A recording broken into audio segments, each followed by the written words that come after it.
트리플 역세권 예정인 시흥시청역 바로 옆에 섹션 오피스 분양 소식이 있습니다. D1시티 마일스톤이라고 하는데요. 수도권 서남부 교통허브로 개발되는 장현지구 입지에다 상품성도 높아서 상당히 관심을 받고 있다고 합니다. 그나저나 금리 인상으로 부동산이 맥을 못 추는데 오피스가 관심을 받는다니 저도 이게 말이 되나 싶긴 한데요. 가만히 들여다보니 이유가 있었습니다. 이 얘기도 함께 하도록 하겠습니다. 구독과 좋아요, 알림 설정 잊지 마세요.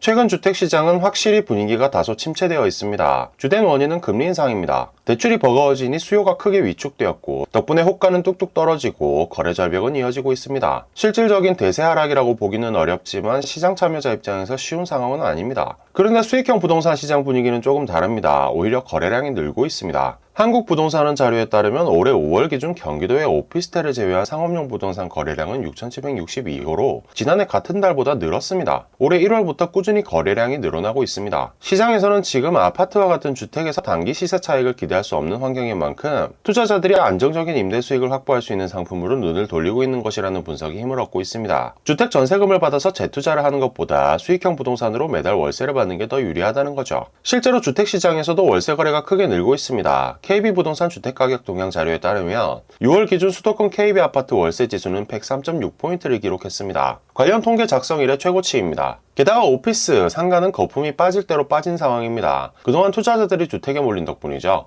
거리두기 완화로 오피스, 상가 수요도 다시 늘고 있는 만큼 당분간 상업용 부동산 시장은 호황을 누릴 것으로 예측됩니다. 특히 지금은 상대적으로 저평가되어 있지만 교통, 개발 호재, 임대 수요가 충분해서 조만간 지역 위상이 더 높아질 지역에 투자자들이 몰리고 있습니다. 향후 경기 회복 과정에서 지금 매입한 부동산의 자산 가치 및 임대료까지 높아질 수 있기 때문입니다. 이런 관점에서 보면 D1시티 마일스톤은 상당히 매력있는 상품입니다. 시흥시 장현지구 업무 13블록에 조성되는 복합 업무 시설인데요. 지하 4층, 지상 10층 규모로 조성되며 근린생활시설 약 10%, 업무시설 약 90%로 구성되어 있습니다. 오피스는 총 350실이 배치됩니다. 전용 25제곱미터부터 48제곱미터까지 중소형 면적 위주로 배치되었습니다. 총 23개 타입이라 선택의 폭도 넓습니다. 4.5m에서 최고 6m 높이의 층고나 대형 테라스를 갖춘 특화호실 등 상품 자체도 재밌는 부분이 많습니다. 여기에 상업시설도 총 27개 호실이 공급됩니다. 오피스와 마찬가지로 전용 37제곱미터부터 57제곱미터까지 소형 면적이 주를 이루고요.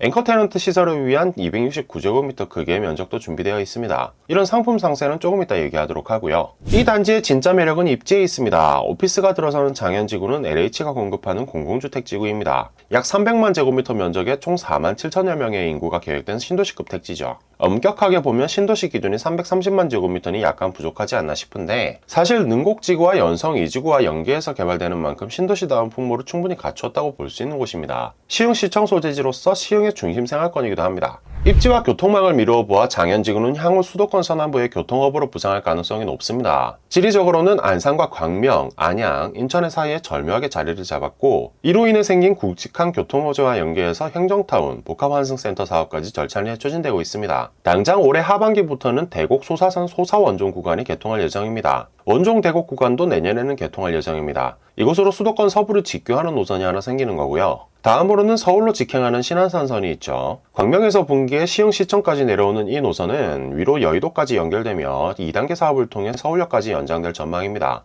2025년 4월 개통이 예정되어 있습니다. 마지막으로 수도권 남부를 가로지르는 월곡 판교선이 있습니다. 시흥시청부터 KTX 광명역 구간을 신안산선과 공유합니다. 송도부터 출발해서 시흥시청과 안양을 지나 판교까지 연결되는데 마찬가지로 2026년 개통이 예정되어 있습니다. 이로써 수도권 서남부 교통허브가 완성됩니다. 이 노선들을 유기적으로 연결하는 시흥시청역 복합환승센터도 마련됩니다. 2025년 준공 계획이라고 하고요. 시흥시청 옆으로는 7만 5천여 제곱미터 면적의 중앙공원과 보건소, 중앙도서관 등의 시설을 갖춘 시흥시청 복합행정타운 사업까지 추진되고 있습니다. 여기에 시와 MTV나 반월공단, VCT 예정지, 광명 일반산단, 광명 시흥테크노밸리, 광명 유통단지 등 대규모 산업단지 예정지도 가깝죠. 시너지 효과가 기대되는 대목입니다. D1시티 마일스톤은 바로 이 시흥시청 복합환승센터로부터 160m 거리에 자리를 잡은 시설입니다. 시흥시청 일대에 전개되는 각종 호재를 가장 가까이에서 누리게 되죠. 솔직히 오피스 입지는 처음부터 끝까지 교통이라는 점에 미루어 보면 더 고민할 것도 없습니다. 시설 자체의 매력도 상당합니다. 워크앤컬처 스테이션이라는 슬로건을 내걸었는데요. 확실히 GWP 트렌드에 충실한 특화 설계를 선보였습니다. 제일 먼저 눈에 띄는 건 층고입니다. 모든 호실이 4.5m 이상 층고를 확보해서 다양한 공간 연출이 가능합니다. 일반적인 오피스 층고가 3.3m에 불과하다는 점을 고려하면 개방감이 훨씬 뛰어나겠죠. 심지어 1층 특화 호실은 층고가 6m입니다. 다양한 인테리어가 가능한 높이입니다. 1층의 특화 호실들은 외부 테라스가 설치되고요. 2층에서 10층 세대는 내부 발코니가 설치됩니다.